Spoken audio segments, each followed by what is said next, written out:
আমি ৬৭ দিন রিমান্ডে ছিলাম। ৬৭ দিন রিমান্ডের দুটো বেসিক কোশ্চেন আমার জন্য ছিল। এক, কেন বিএনপি থেকে আপনি আলাদা হচ্ছেন না? এবং আপনাকে আমি এটা বলি, আজকে অফিসিয়ালি আপনাকে বলতেছি, যদি আমি ওই দিন রিমান্ডে শুধু এটা বলি যে হ্যাঁ ঠিক আছে, আমি আমার দলকে মেসেজ দিচ্ছি যে আমরা বিএনপির সাথে নাই, তাহলে আমাকে সমস্ত মামলা থেকে খালাস করে দিয়ে, আমার রিমান্ড থেকে দিয়ে আমাকে তারা বাড়িতে পাঠিয়ে দেবে।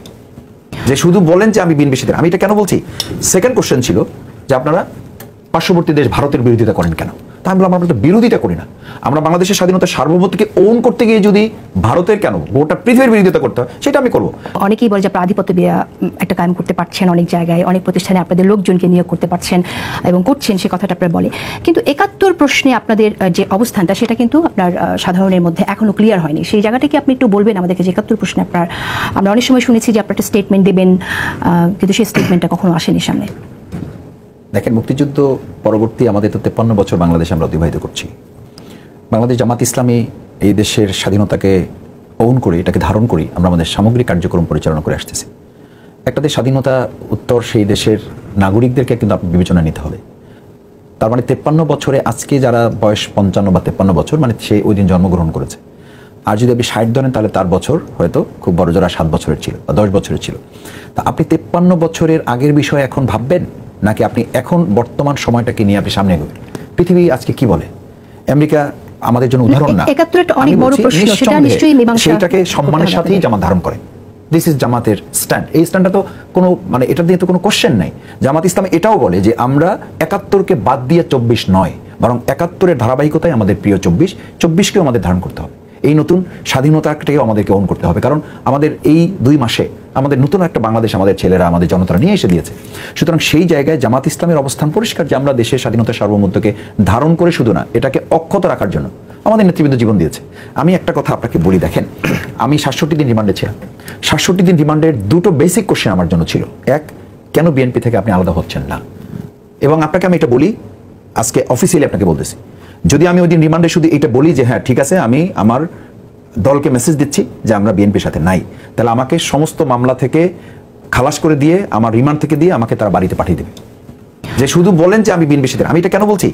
সেকেন্ড কোশ্চেন ছিল যে আপনারা পার্শ্ববর্তী দেশ ভারতের বিরোধিতা করেন কেন? তা আমি বললাম আমরা তো বিরোধিতা করি না।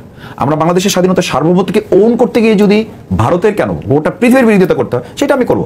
আমাদের নেতৃবৃন্দকে ফাঁসির জন্য কখন গ্রেপ্তার করা হয়েছে আপনার নিশ্চয়ই মনে আছে? আমরা যখন টিপাই মুখ বাদের বিরুদ্ধে আমরা নেমেছি, তখন আমাদের নেতৃবৃন্দের নামে সম্পূর্ণ হয়রানিমূলক মিথ্যা মামলা দিয়ে তাদেরকে গ্রেপ্তার করা হলো। নিজামী সাহেবের মতো লোক, যিনি ২ টাকার দুর্নীতি করেন নাই বলে চ্যালেঞ্জ করেছেন, ২টা মন্ত্রণালয় চ্যালেঞ্জ। তো সেই নেতৃবৃন্দকে আপনি ফাঁসি দিয়েছেন কি? এই যে এখন দেখেন অন্তর্বর্তীকালীন সরকার, এটা তো জামাতের সরকার না, বিএনপির সরকার না, এই অন্তর্বর্তীকালীন সরকারের প্রসিকিউটরগণ বলেছেন যে এটা সম্পূর্ণ হাস্যকর, পৃথিবীর অষ্টম আশ্চর্যমূলক, মানে বেচার ব্যবস্থাপনায় ক্যাঙ্গারু কোর্টের মাধ্যমে তাদেরকে ফাঁসি দেওয়া হয়েছে। তো এটা দিয়ে থেকে এটা প্রমাণিত হয় না যে ৭১ ইস্যুতে বাংলাদেশ জামাত ইসলামী সম্পর্কে যে ৪টা গুরুত্বপূর্ণ অভিযোগ সরকার হাস্যকরভাবে আওয়ামী লীগ দাঁড় করিয়েছিল, হত্যা, ধর্ষণ, লুটতরাজ এবং অগ্নিকাণ্ড, এই ৪টার কোনোটার সাথে বাংলাদেশ জামাত ইসলামীর একজন সাধারণ কর্মীর কোনো সম্পর্ক তারা লিগ্যালি প্রমাণ করতে পারে না। শুধু তাই নয়, আমি বলি আপনাকে, এই আওয়ামী লীগই যে মুক্তিযোদ্ধা এবং রাজাকারের তালিকা করেছিল, সেখানে সবচেয়ে কম তালিকার মধ্যে আমাদের ৩৩ জনের নাম এসেছিল, তার মধ্যে বেঁচে ছিলেন মাত্র একজন, বাকি কেউ বেঁচে ছিলেন না। তো এই তালিকা তো আওয়ামী লীগ করেছে। আমি বলছি না যে এই তালিকা সত্য মিথ্যা, এটা কতটুকু, তো আওয়ামী লীগের তালিকা। সেই তালিকায় সর্বনিম্ন রাজাকারের তালিকা তো আপনি নিজেও জানেন যে বাংলাদেশ জামাত ইসলামী মাত্র ৩৩ জনকে দেখানো হয়েছিল। আমি বলছি এটা সত্য মিথ্যা, এটা পরের কথা, কিন্তু সেই জায়গায় বাংলাদেশ জামাত ইসলামী স্বাধীনতা সার্বভৌমত্বকে ওন করে। আর আমাদের ভালো সময় এবং আধিপত্য শব্দের সাথে বাংলাদেশ জামাত ইসলামী আমাদের প্রফেসর গোলাম আজম সাহেব দেশে ফেরার পর, ওনার যখন নাগরিকত্ব ক্যান্সেল হয়েছে, তারপর যখন এই নাগরিকত্ব আইনগতভাবে ফাইট করে আমরা পেয়েছি, উনি সেদিন আবার লাখো জনতার সামনে বাইতুল মোকাররমের উত্তর গেটে উনি পরিষ্কার বলেছেন যে 71 ইস্যুতে আমরা যে ভূমিকা নিয়েছি সেটা একটা রাজনৈতিক অবস্থান ছিল। সেই অবস্থান থেকে যদি আমাদের থেকে কেউ আপনারা কষ্ট পেয়ে থাকেন, আপনারা আমাদেরকে ক্ষমা করবেন। এটা হয়েছে কি, এটা একটা কার্ড হিসাবে জামাতের জন্য রেখে দেওয়া হয়েছে যে কোনো ইস্যুতে আপনি যখন আমাকে আটকাতে পারবেন না।